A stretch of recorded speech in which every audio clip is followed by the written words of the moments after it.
Gino Torretta is on the Toyota of Hollywood hotline. Remember, if you're looking for some Canes gear for this very important week, get it all at Caneswear University Drive in Davie or online at caneswear.com.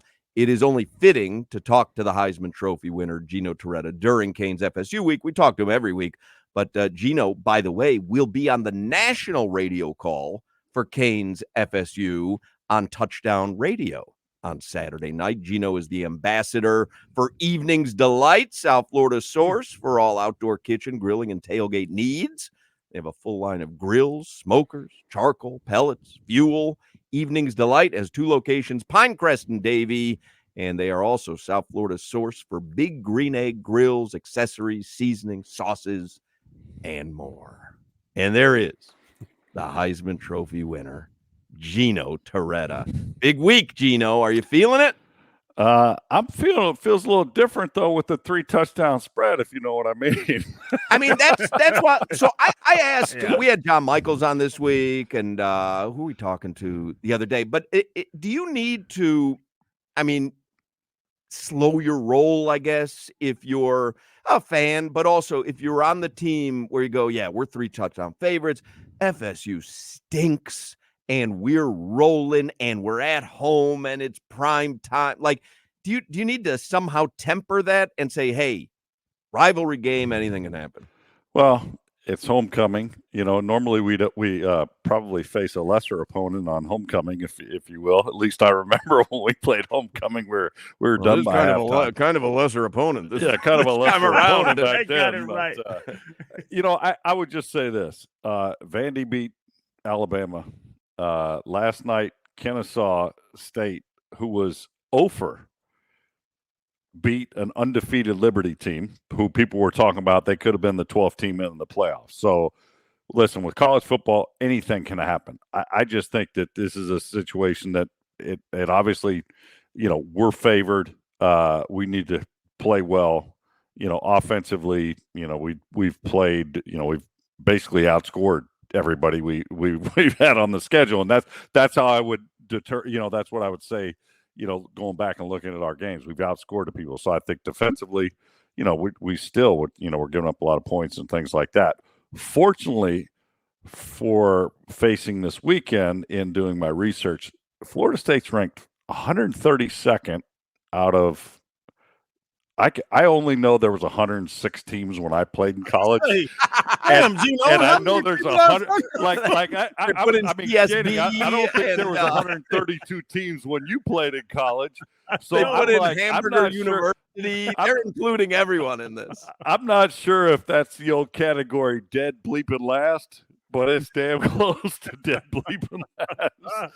So, I mean, 15 points a game in today's day and age, which basically penalizes defense for playing defense, is not good. They're on to different quarterbacks because of injuries and things like that. So everything points towards Miami. Now, you know, everybody's always, you know, rivalry game. Oh, throw the records out the window. You know, when they're 1-6, I don't know if you could really throw the record out the window. They ain't got no window. They in jail right now. Yeah, they don't got a window to throw it out of, right? Yeah. Hey, Gino, I remember we talked about it, like playing. I was playing at FAMU, San Jose State University when I was at Florida. Those lower tier teams, it seemed as if the coach we didn't run any exotic blitzes. It was almost like, hey, we could sit in cover 4 and whoop these guys. We could sit in cover 3 and whoop these guys. But that was defensively. Offensively, do you, knowing that you're playing, a team that can't really score, does Shannon Dawson still go out there and get after it? Because I can watch the play calling the UM, and they're trying to score every play. They're trying to they're trying to sling it every play. I think Channing, their last trip down here, I think they laid some lumber to us pretty good.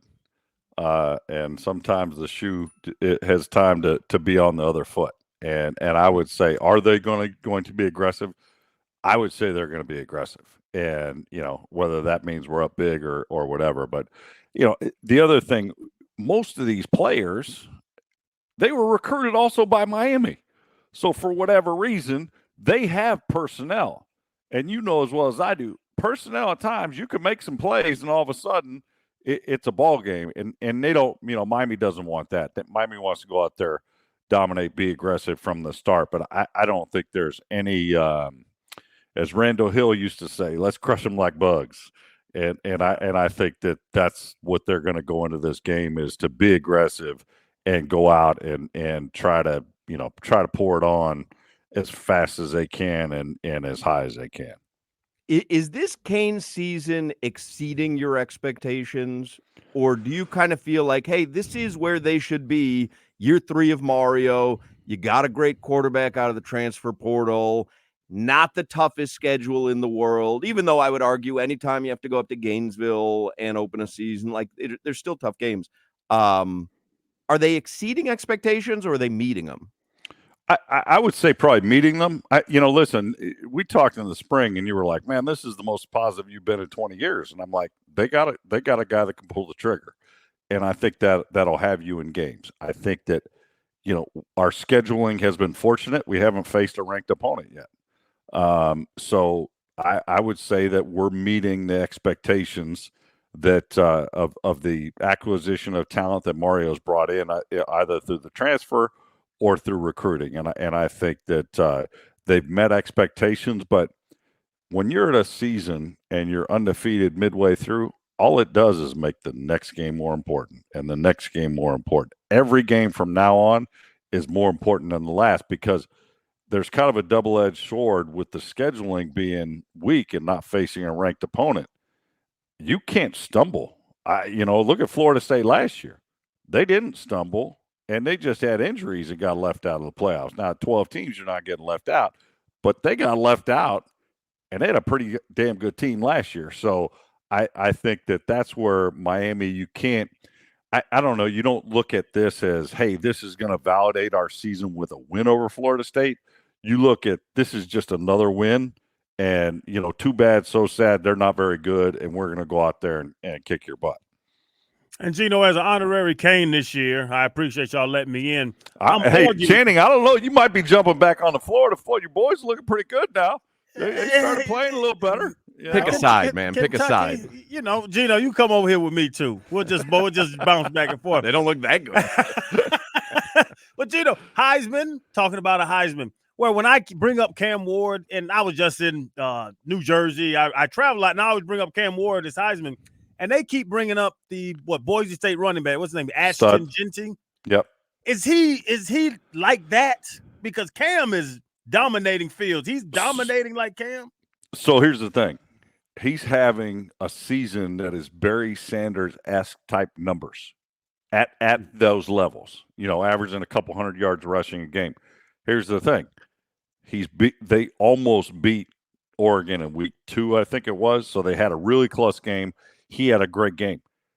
Is he going to face another defense like Oregon's the rest of the season to put him over the top?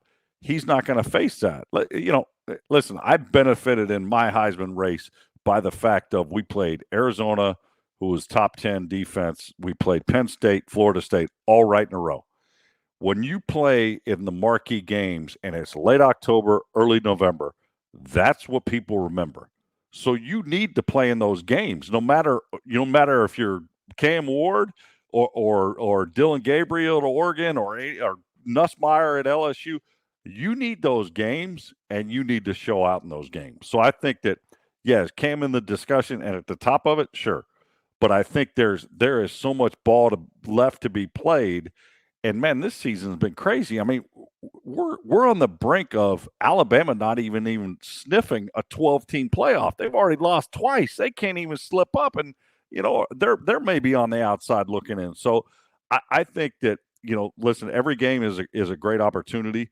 The tough part for, I guess I would say, Miami and Cam, that opportunity to solidify the deal would be in the ACC championship game if they make it and they're playing against Clemson, because that's going to be their ranked opponent in the season. And it's always nice to have an opportunity like that at the end of the season to kind of solidify your Heisman race. But he is there. The running back of Boise State, Nussmeier, Gabriel. There's a lot of dudes that are playing great ball, and it's so exciting Heck, Georgia's quarterback, Beck, I mean, he's playing lights out. Played great last week and played better against Texas last week. I mean, these guys they're putting up some numbers. So I would say it's far from over, but Cam is definitely I would say the leader in the clubhouse. It's just you want to be the leader in the clubhouse after voting gets done December or whatever 10th. Torretta joins us on Thursdays, courtesy of Evening's Delight and the Big Green Egg. Today, you going to come by our tailgate, Hawk? Or are you coming? Are to you the having a game, tailgate? What? I wasn't planning on it. I like to go to the lower attended games than the very crowded ones. Hawk's an introvert, man. I'm an introvert. Kenny, you going since you're on the bandwagon? Are you coming or not coming? Oh, Saturday, I'll be there. I got to do the restaurant. Oh, that's right. He's got a restaurant up at section 203. 203, cracked across from Live up at 203. All right. Well, come to the Black East parking lot. You can meet some national championship winning college players. Maybe get an autograph or two for you. Guys that I played with. Are you going to be grilling? Yeah, we're gonna have a gigantic Traeger out there. We're gonna be grilling. It is a very loud tailgate. Dale Dawkins, Handy. My boys at Evening's Delight, we are going to have a nice little party outside, some cigars. Unfortunately, since I am broadcasting the game, I will not be partaking in the libations before the game. No keg stands? What's that? No keg stands before the game when you're broadcasting? No. Maybe after, if you come out afterwards. But because today is National Bologna Day. And I was curious if you have ever grilled bologna before.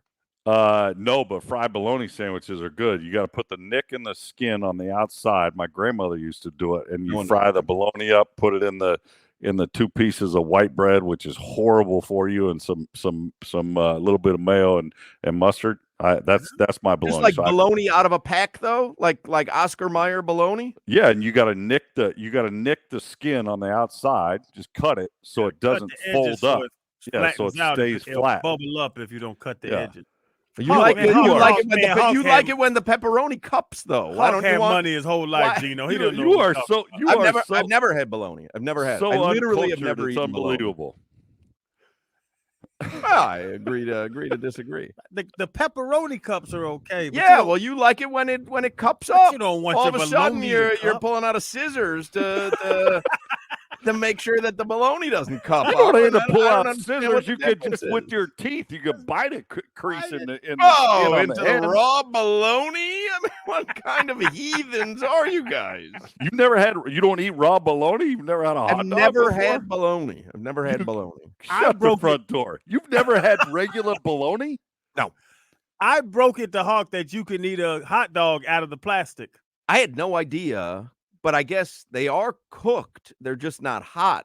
But we this was years ago, and people were telling us, "Oh yeah, I go to work or I'm fishing. I open up a pack of hot dogs and I eat them like it's jerky." Good Lord, how did you grow up? Were you like I wasn't eating raw hot dogs? Were you like raw? I'm not gnawing on hot dog sticks. Were you like John Travolta and the Bubble Boy back in the day? Like that's how you grew up? Don't touch Mark. Don't touch Mark. He might get sick. You were at a party in high school nicking bologna with your teeth?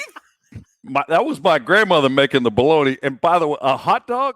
Yeah, bro, you always had it in the drawer. And if you were hungry and it was in the afternoon, way before dinner, you grabbed a hot dog and you're like, I'm not waiting to heat it up. I'm eating it straight out of the fridge. That's it. Boom, boom, boom. It's so foul. I like that is so foul with like the hot dog juice in the packet on it and stuff. Like, did you towel it off or anything? No, you just grab it with your hand and eat it like a pickle. I mean, come on. Like a pickle. I wouldn't like a pickle anyway. No one's eating a raw hot dog because they can't wait to heat it up. I mean, even before they were microwaved. Never had a bologna hot. This is my tragic. My dad happened to love fried bologna. He would eat that all the time, like exactly the way that you say it. He loved fried bologna. Oh, so good, so good. Never had it. What were you eating? Gabagool. I was eating a lot of gabagool. Actually, hey Hawk, we're gonna have we're gonna have some beer brats and some Chicago brats from Paulina's Market from Chicago. Bish is Oh, bringing them probably to 'cause the of Bish up, tailgate. right? We'll be smoking them up. Some Tell Bish to bring some old style. some I mean, let's, picanhas for Solana. He can stop by. You got to take off that costume or whatever the heck you're wearing today. I hope you lost a bet or something. They And dressed up. you know, ribs, Halloween. wings, and everything. So we don't will get dressed up for Halloween. She knows a grown man. I try to explain that to you. Not a grown man if he's gnawing on a raw. I have not. I don't think. Let's see. Probably since I was maybe 13, I haven't dressed up for Halloween. That's a man. That's boy in That's the bubble. testosterone. That's boy in the bubble. Like I never That's boy in Channing. the bubble. Channing didn't do, like my rookie year in Minnesota. I remember going out. I think it was the middle of the week, and went to this bar, sports bar, and it was a $5,000 prize for the best costume. I'm like, really? People take it that serious? I could not believe the amount of grown adults that dressed up and how much money they put into their costumes. I was like, that's a big night out. This must be a Midwest thing, like Chicago. I mean, we didn't do that where I grew up in California. Once I was in college, no, I didn't dress up. It's crazy, Gino. They do it. They have stuff up right now. Halloween decorations around a bunch of grown people. Yeah, it's ridiculous. Hey, forget that. You go into Target, they were selling Christmas like a month ago. I walked past the store yesterday at Meisner Park, and they had Christmas trees all over the place. I mean, that is crazy. You can't even wait for Thanksgiving. We haven't even got through Thanksgiving. Like what happened to just starting Christmas shopping December 22nd? You know, what are you giving out at the Torretta household for Halloween? Raw hot dogs? Here, kid, you look a little hungry. You haven't dug into the candy yet. Yeah, I got some cured meats from the basement. I'm gonna slice some lunch meat, some prosciutto. What is this? Charcuterie board. That weird guy's giving out cured meats again. It's a charcuterie board or whatever I do with He's gnawing on the bologna slices again before he cooks them. I don't know what's going on here. Gino Torretta, he joins us on Thursdays. He is the ambassador for Evenings Delight, South Florida's source for all your outdoor kitchen, grilling, and tailgate needs. Evenings Delight. They've got 2 locations, Pinecrest and Davie. And they are South Florida's source for Big Green Egg Grills. FSU Saturday night at Hard Rock Stadium. Thank you, Gino. Go Canes. Go Canes. It's great to be a Miami Hurricane. All right, got to take a break. That was fun. We got wiped out all the heat, bad juju, and the Dolphins or whatever. We just chop it up with Gino a little bit. That's our happiness right now in South Florida.